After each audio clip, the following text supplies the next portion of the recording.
And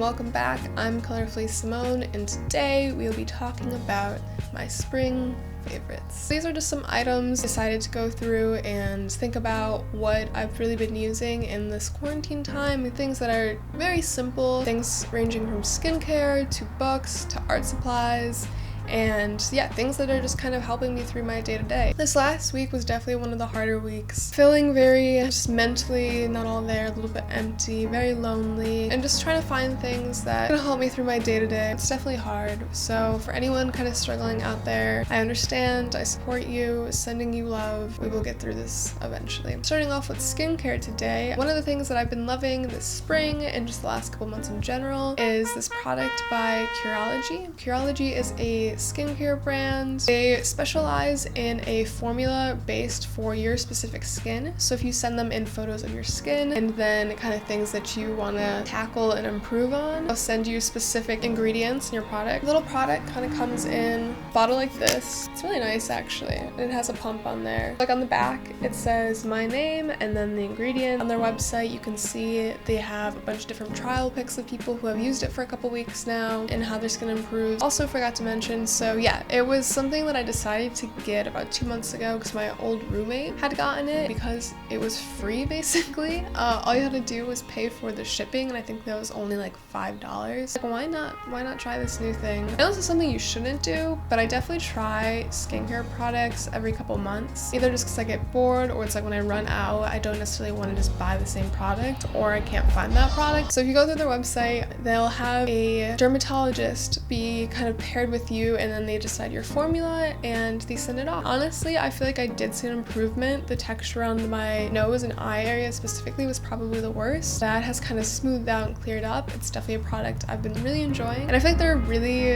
one of those really trendy, on top of it marketing schemes, and honestly, they're doing a good job. It's the same with like Glossier or like those random underwear companies. Anyway, this is not sponsored, but I really have been enjoying it, and I recommend, and if anybody's looking for a new skincare product specifically based for more on the medicine side, I would recommend this. So there's another skincare product that I've been really liking that has been keeping my face just feeling kind of fresh. Whenever I feel like my skin starts getting dry, I've been using this Burt's Bees exfoliating clay mask, and this is really just a simple product. I think it was like $3.99, and it's a great mask. It honestly, for the tiny little size in price, I think I've used, this is my second one, I think I used the other one up to like 10 masks, and honestly you can't beat that price. The directions just say apply even layered as a clean dry base, avoiding eye and lip area, allowed to dry for 10 to 15 minutes, and then you basically just like wipe your hands and exfoliate with your face. And I feel like this is really just one of those products that you could just use a couple days a week. It really kind of, I feel like it's so a part of this self-care skincare regimen, and whether some of that's kind of overdone or, you know, not necessarily true, I feel like there is a truth in kind of just taking care of yourself and adding one extra little treat for your body. So yeah, Curology, definitely top skincare product, and then that Burt's Bees just little exfoliating clay mask I would recommend. And then moving on to art supplies. This is a product or products that I've been using for like 4 years now, so I guess it's not necessarily my spring favorite, but I have been painting quite a bit in quarantine, and I feel like it's definitely an essential, and that is my Winsor&Newton oil paints. And yeah, like I've said, I've been using these paints for like 4 years now. They're kind of like my ride or die. I really love them. And I've tried a couple other oil paints, Your Trek, I think they're called, and just like the Blick general ones because they're cheap. When I first got to art school, I was like, I don't want to spend a bunch of money on paints. And honestly, this is like, I only have 1 or 2 tubes of the really big ones. Most of my other ones are like this big. These paints, one, are really pigmented, and also they're like in the medium range price where they feel like a higher quality, but they're not like really ridiculously expensive, but there's definitely a noticeable difference between, say, like a Blick or like a very low grade student quality paints. I think eventually I might buy like even nicer paints, but so far these are definitely something I'll continue using for a long time in my painting career. I typically use these with a mix of linseed oil and terpenoid, mix them up. And if you watch previous videos of mine, specifically the painting ones, I'll link one up here. These are the ones that I always use, and I highly recommend if you're someone who is looking to invest in paints or looking to kind of start oil painting and know you're probably going to continue on with it, I would invest in those. If you're someone who's like very beginning level, then I would just use those student grade ones for now, and then as you build up your skill or just like get more involved with it and know you're gonna use them, then I would level up to these and like me eventually higher ones. My other art supplies that I've been using, if you can even really call it art supplies, they're just pens, are these 10-pack of Sarasa pen felt tip for writing and journaling. I know pens are like the most basic things that I could have pulled out here, but really been using these a lot, and I feel like it's like their quality is really good. I bought them from Walgreens at the very beginning of quarantine, I think for $10.99 or something like that. I use them almost every day, and I think pens, and like specifically really fun little colored ones, are really motivating for me, and I don't know if anybody else feels like that. Having something fun to like color with and just like use by hand. If I can, I'll just use my journal and some pens and write out my schedule. And I feel like as simple as a tool as pens are, and like those colored ones, they really kind of motivate me to keep track of my days. I think that's the thing about the colors too, is just like it's a nicer way to visually organize and write notes. But yeah, those are my pens. That's my second art supplies thing. The third and final thing are books. I kind of talked about these books I've been reading in my life in quarantine video. If you haven't already, go watch that. And I've been reading a lot, and I mentioned too that I kind of read by either jumping around the book a little bit or just like reading multiple things at a time. And it was so cute because a couple people who watched that video also related. And it was funny because we all were like, oh my gosh, I thought I was the only one to do that. And it was really cute just like having that relatability and connection with people, and just like once you like talk about those things, realize how many other people also share that and have that in common with you. Skipping around in books, I feel like, is one of those things where it's like fun, it's like humorously taboo, and it's like unscholarly. The first book is The Interpretation of Dreams by Sigmund Freud, this big old book. I am a dream enthusiast. I put that in my Tinder bio.